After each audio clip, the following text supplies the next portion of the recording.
everyone, I welcome you all on English Wood India. Class 10th tomorrow, on 6th, you have your exam for English, and in today's video, we will discuss some important questions from prose. So let's start with the video.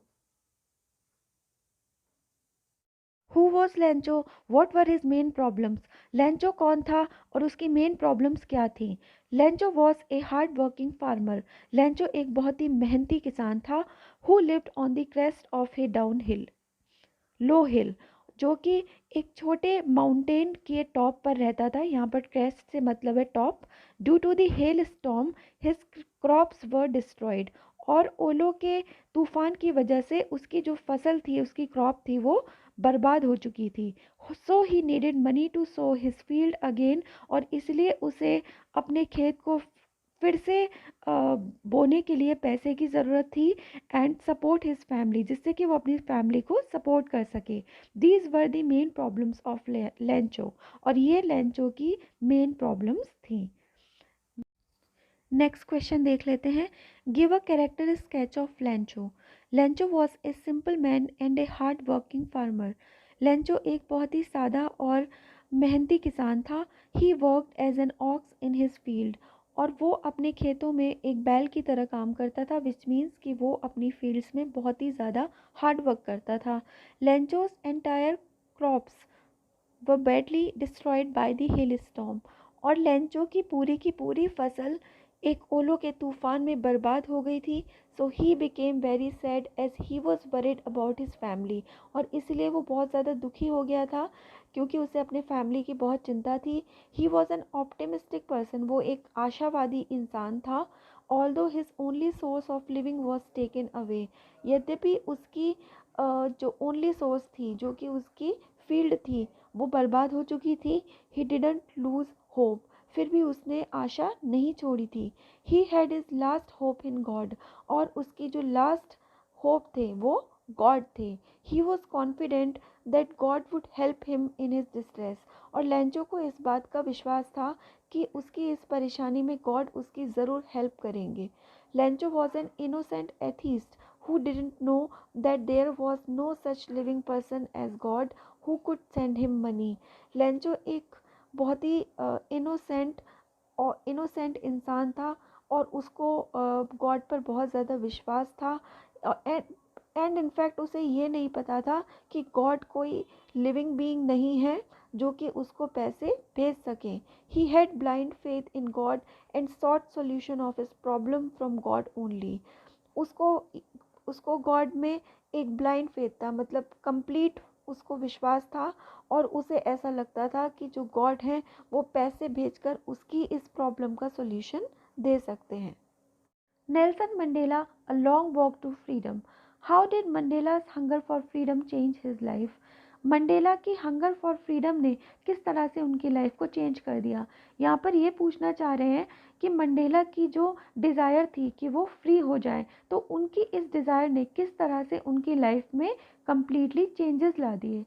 Answer देख लेते हैं। Mandela realized in his youth that it was not just his freedom that was being curtailed but the freedom of all blacks. तो Mandela जब अपने youth में थे, तब उनको रियलाइजेशन हुई कि ये सिर्फ उनकी ही फ्रीडम नहीं थी जो कम हो रही थी, बल्कि जो दूसरे ब्लैक पीपल थे उनकी फ्रीडम भी कम हो रही थी। The hunger for his own freedom became the hunger for the freedom of his people, और उनकी खुद की जो डिज़ायर थी कि उनकी खुद की फ्रीडम को कम ना किया जाए, तो उनकी खुद की फ्रीडम के लिए जो डिज़ायर थी, उसी डिज़ायर ने उनको इंस्पायर किया कि वो दूसरे लोगों की फ्रीडम के बारे में भी सोचें। This desire of a non racial society transformed him into A virtuous and self sacrificing man, और उनकी ये जो डिज़ायर थी कि वो एक नॉन रेशियल सोसाइटी चाहते थे। ऑल राइट, वो ये चाहते थे कि एक ऐसी सोसाइटी हो जिसमें कोई डिस्क्रिमिनेशन ना हो ब्लैक्स एंड वाइट्स के बीच में। तो एक ऐसी सोसाइटी की इच्छा ने, डिज़ायर ने उनको एक इंटेलिजेंट और सेल्फ सेक्रीफाइसिंग मैन में कन्वर्ट कर दिया। सेल्फ सेक्रीफाइसिंग का मतलब क्या होता है यहाँ पर? A person who gives up his own desire in order to help others. Thus, he joined the African National Congress, and this changed him from a frightening young man into a bold man. और इस तरह से उनकी इस desire ने ही उनको inspire किया और उन्होंने अफ्रीकन नेशनल कांग्रेस को ज्वाइन कर लिया। और इस तरह से एक वो एक ऐसे व्यक्ति, एक ऐसा बॉय जो कि हमेशा डरा डरा रहता था, तो एक उस तरीके की पर्सनैलिटी से वो उनकी पर्सनैलिटी कम्प्लीटली चेंज हो गई और वो एक बोल्ड एंड स्ट्रॉन्ग मैन बन गए। From the diary of Anne Frank. यहाँ पे क्वेश्चन नंबर 1 है, why does Anne want to keep a diary. Anne एक डायरी क्यों रखना चाहती थी। Anne always feels lonely and distressed, so to get off all the burden and pain, she wants to keep a diary in which she finds a true friend, as she has hardly any friends whom she could confide in. Anne हमेशा lonely और परेशान महसूस करती थी और अपनी इस परेशानी, इस लोनलीनेस के बर्डन से फ्री होने के लिए वो एक डायरी, अपने पास एक डायरी रखना चाहती थी। और उसे ऐसा लगता था कि उसकी ये जो डायरी है वो उसकी एक ट्रू फ्रेंड है, उसकी एक बेस्ट फ्रेंड है। क्योंकि एन के पास कोई भी फ्रेंड्स नहीं थे, उसके दूसरे फ्रेंड्स नहीं थे। आप लोगों ने स्टोरी पढ़ी होगी, एन वॉज अ ज्यू एंड उस टाइम पे जूस एंड क्रिश्चियंस में वॉर चल रहा था। तो इस वजह से जो जूस थे उनकी लाइफ बहुत ज़्यादा डिफ़िकल्ट हो गई थी। ऐसे में एन के कोई भी फ्रेंड्स नहीं थे, तो वो अपने पास एक डायरी रखना चाहती थी और उसने अपनी डायरी का नाम किटी रखा था। और उसे ऐसा लगता था कि ये जो डायरी है वही उसकी बेस्ट फ्रेंड होगी। नेक्स्ट क्वेश्चन देख लेते हैं, why did Anne think she could confide more in her diary than in people. Anne को ऐसा क्यों लगता था कि वो लोगों के बजाय अपनी डायरी से अपनी डायरी के साथ ज़्यादा बातें कर सकती है, अपनी डायरी के साथ वो अपनी लाइफ को ज़्यादा अच्छे से शेयर कर सकती है। Anne felt that paper had more patience than people to listen to her plight. Anne को ऐसा लगता था कि लोगों के कंपैरिजन में जो पेपर है उसमें ज़्यादा पेशेंस होता है। क्योंकि जब हम अपनी प्रॉब्लम या फिर अपने पेन के बारे में जब हम लिखते हैं तो हमसे कोई भी क्वेश्चन आंसर करने वाला नहीं होता।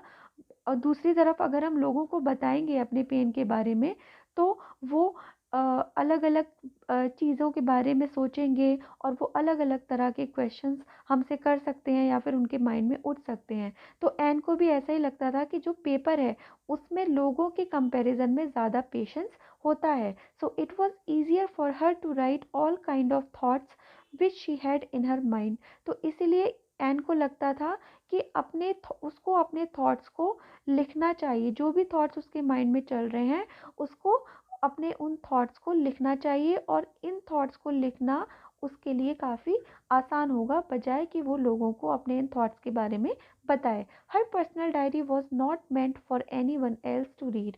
और एन की जो डायरी थी वो उसकी पर्सनल डायरी थी और वो नहीं चाहती थी कि उसकी उस डायरी को कोई और पढ़े। क्वेश्चन नंबर 3 देख लेते हैं, why was mister Keesing annoyed with Anne, what did he ask her to do.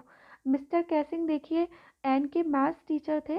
तो क्वेश्चन में ये पूछ रहे हैं कि मिस्टर कैसिंग एन से क्यों इरिटेट हो गए थे, क्यों नाराज़ हो गए थे और उन्होंने एन को क्या करने के लिए कहा था। Mister Keesing was annoyed with Anne because she was talkative. And class में अपनी फ्रेंड के साथ बातें करती रहती थी और मिस्टर कैसिंग उसकी इस हैबिट से बहुत ज़्यादा परेशान आ चुके थे। ही punished her by giving her extra homework to write essays to keep her silent and the topics always related to her nature। तो मिस्टर कैसिंग एन को पनिश करने के लिए उसे एक्स्ट्रा क्लास के अलावा एक्स्ट्रा होमवर्क करने के लिए दे देते थे। और उस होमवर्क में क्या होता था, वो एन को कहते थे कि वो एसेज लिखे, जिससे कि एन थोड़ी सी चुप बैठ सके क्लास में। और मिस्टर कैसिंग एन को जो टॉपिक्स देते थे वो टॉपिक्स हमेशा एन के नेचर से रिलेट करते थे। नेक्स्ट क्वेश्चन देख लेते हैं, how did Anne justify her being a chatter box in her ऐसे।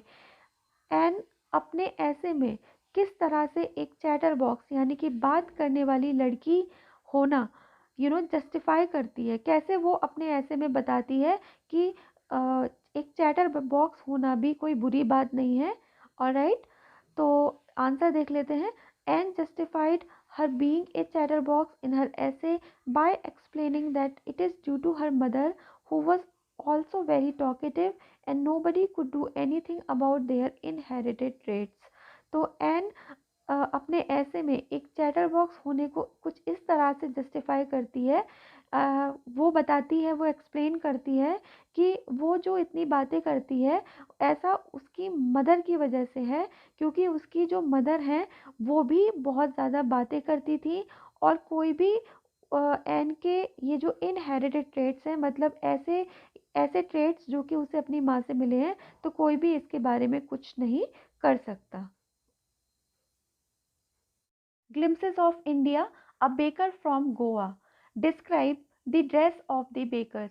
Bakers की ड्रेस को डिस्क्राइब करिए। The bakers had a peculiar dress earlier known as the kabai. अब देखिए, जो बेकर्स हैं उनकी ड्रेस को पहले कबाई के नाम से जाना जाता था। It was a one piece long frock reaching down to the knees. और इनकी जो ड्रेस होती थी वो वन पीस एक लॉन्ग फ्रॉक होती थी और ये घुटनों से नीचे की लेंथ तक होती थी। अब कूर्ग देख लेते हैं। Describe the wild life of Coorg. Coorg की वाइल्ड लाइफ को डिस्क्राइब करिए। The wildlife of Coorg consists of animals like macacus, langurs, squirrels, loris and elephants। तो कूर्ग के जंगलों में कौन कौन से एनिमल्स मिलते हैं? Macaques, langurs, squirrels, lorises and elephants.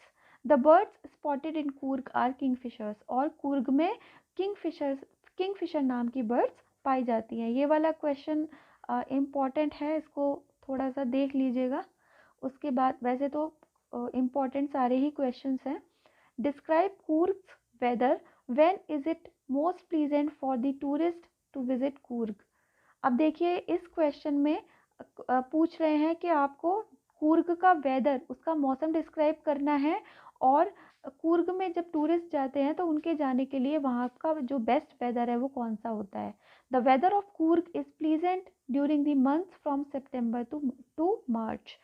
Coorg का वेदर सितंबर से लेकर मार्च के बीच में सबसे ज़्यादा प्लीजेंट और अच्छा होता है।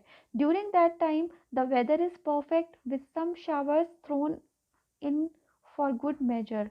और इस टाइम के ड्यूरेशन में जो वेदर है वो बिल्कुल परफेक्ट होता है।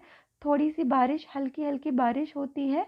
और right, during the monsoon it receives heavy rainfall. और मानसून के टाइम में कूर्ग में बहुत बहुत तेज़ यानी कि हैवी बारिश होती है। Madam rights the bus, what was the source of unending joy for Valli? What was her strongest desire?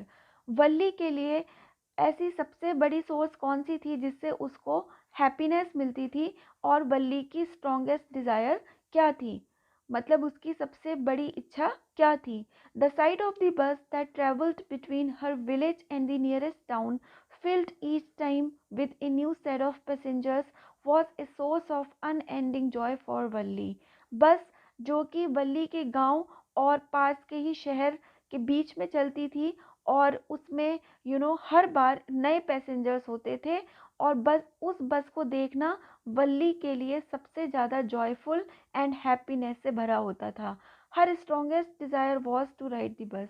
और वल्ली की जो सबसे बड़ी इच्छा थी वो यही थी कि वो बस में ट्रैवल करना चाहती थी, बस में राइड लेना चाहती थी। How did Valli manage to move out of the home without her mother's knowledge? अपनी माँ को बिना बताए वल्ली कैसे घर से बाहर निकल आई? Firstly it was the time her mother took the afternoon nap. First of all तो ये दोपहर का टाइम था जब उसकी माँ सो जाती थी। नैप का मतलब होता है थोड़े से टाइम के लिए सो जाना। She could quietly take the bus ride without any interference and objection from her. तो ऐसे में वल्ली चुपचाप से घर से बाहर निकलकर बस में राइड ले सकती थी। She expected to return before her mother got up. और वल्ली एक्सपेक्ट कर रही थी कि वो अपनी माँ के उठने से पहले घर पे लौट आएगी। Secondly the crowd on the bus at this time was very less. और दूसरी बात यह है कि इस वक्त बस में जो क्राउड होती थी वो कम होती थी। ऑल राइट, नेक्स्ट चैप्टर देख लेते हैं, the sermon at Benares. What according to the Buddha is the nature of the life of human beings? Buddha के अकॉर्डिंग ह्यूमन बींग्स की लाइफ का नेचर कैसा होता है, मतलब ह्यूमन बींग्स की लाइफ कैसी होती है। After reaching old age there is death, बूढ़े हो जाने के बाद डेथ हो जाती है। Such is the nature of human beings, और ह्यूमन बींग्स की लाइफ का ये तो एक नेचर है। Just as ripe fruits are in danger of falling, so mortals are in danger of death. और बिल्कुल उसी तरह से जैसे कि पके हुए फ्रूट का पेड़ से नीचे गिरने का खतरा होता है, मतलब जब फ्रूट्स पक जाते हैं तो इस बात का खतरा रहता है कि वो नीचे गिर जाएंगे। तो इसी तरह से मॉर्टल्स यानी कि ह्यूमंस की लाइफ भी है, और इसमें हमेशा इस बात का खतरा रहता है कि कभी भी डेथ हो सकती है। ठीक है, जब बर्थ हुई है तो डेथ तो ज़रूर होनी ही है। As all earthen vessels after a certain period of time break, so is the life of mortal। और जिस तरह से मिट्टी के बने हुए जो वेसल्स हैं यानी कि मिट्टी के बने हुए जो बर्तन हैं वो एक सर्टेन पीरियड के बाद टूट जाते हैं, इसी तरह से ह्यूमन बींग्स की भी लाइफ होती है। मनुष्य जन्म लेता है और उसके बाद एक ना एक दिन तो उसकी डेथ होनी ही है। नेक्स्ट क्वेश्चन देख लेते हैं। हु टोल्ड किसा Gautami about Buddha, what did he से? किसा गौतमी को बुद्धा के बारे में किसने बताया और बुद्धा ने क्या कहा? Kisa Gotami met a man who directed her towards Lord Buddha who could possibly have a solution for her problem। तो किसा गौतमी एक आदमी से मिली और उस आदमी ने उसे बताया कि उसे लॉर्ड बुद्धा के पास जाना चाहिए क्योंकि सिर्फ उनके ही पास उसकी इस प्रॉब्लम का सॉल्यूशन है। Buddha asked her to look for mustard seeds and the seeds must be procured from a house that had seen no death. तो बुद्धा ने किसा गौतमी को कहा कि वो किसी ऐसे घर से मस्टर्ड सीड्स यानी कि सरसों के दाने लेकर आए, किसी ऐसे घर से लेकर आए जिस घर में कभी भी डेथ ना हुई हो। और राइट स्टूडेंट्स, तो यहाँ पे हम अपनी वीडियो को कंप्लीट कर चुके हैं एंड ये कुछ इम्पोर्टेंट क्वेश्चंस हैं जो कि आपके एग्ज़ाम पॉइंट ऑफ व्यू से काफ़ी इम्पोर्टेंट हो सकते हैं। तो इनको एक बार देख लें और ऐसा ना करें कि सिर्फ इन्हीं क्वेश्चंस को करके चले जाएं। आप जो अपनी प्रिपरेशन कर रहे हैं वो पूरी तरह से करें, लेकिन इन क्वेश्चंस को एक बार देख लें। ऑलराइट, थोड़ा सा रिवीजन कर लें। ठीक है स्टूडेंट्स, तो अब मैं अपनी वीडियो को यहीं पर एंड करती हूँ। Thank you so much for watching.